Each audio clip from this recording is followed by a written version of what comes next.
Imagine a city, just a small settlement rising from the banks of a river, and within a few centuries, it stretches across 3 continents.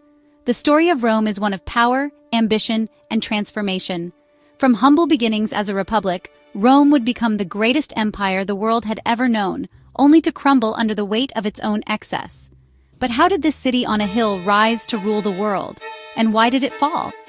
Let me take you through the epic tale of Rome's rise and fall, one that changed the world forever. Rome's story begins not with kings or generals, but with a myth. Romulus and Remus, twin brothers, were born to a princess, abandoned, and left to die. They were raised by a she-wolf and grew up to become strong, brave warriors. Romulus then founded Rome in 753 BCE on the banks of the Tiber River. For the first few centuries, Rome was no empire, but a republic, a system of government where power was shared. In 509 BCE, the Romans threw out their last king, Tarquin the Proud, and vowed never again to let one man hold absolute power. The Roman army was the backbone of Rome's success. The Punic Wars, fought between Rome and the mighty city of Carthage, were a turning point. Rome's victory in the Second Punic War, especially their defeat of the legendary Hannibal, marked the beginning of Rome's dominance in the Mediterranean world. But Rome was not immune to internal struggles. As Rome expanded, so did the gap between the rich and the poor.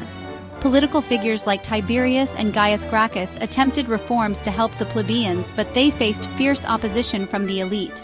Slowly, the foundation of the Republic began to crumble. Enter Julius Caesar. A military genius and a populist leader, Caesar had already proven himself as a conqueror, expanding Rome's territory to the far reaches of Gaul. In 49 BCE, Caesar crossed the Rubicon River with his army, declaring, "The die is cast."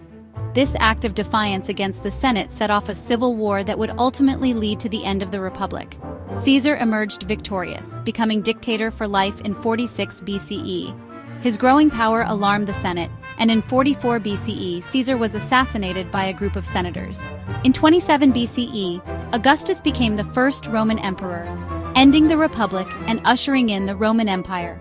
His reign, known as the Pax Romana, brought peace and prosperity to Rome.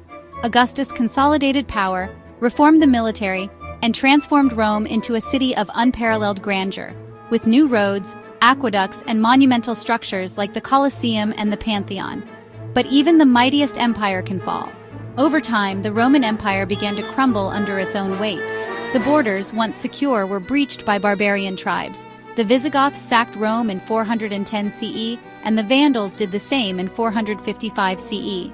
The western half of the empire, unable to defend itself, collapsed in 476 CE, when the last Roman emperor, Romulus Augustulus, was deposed by the barbarian chieftain Odoacer.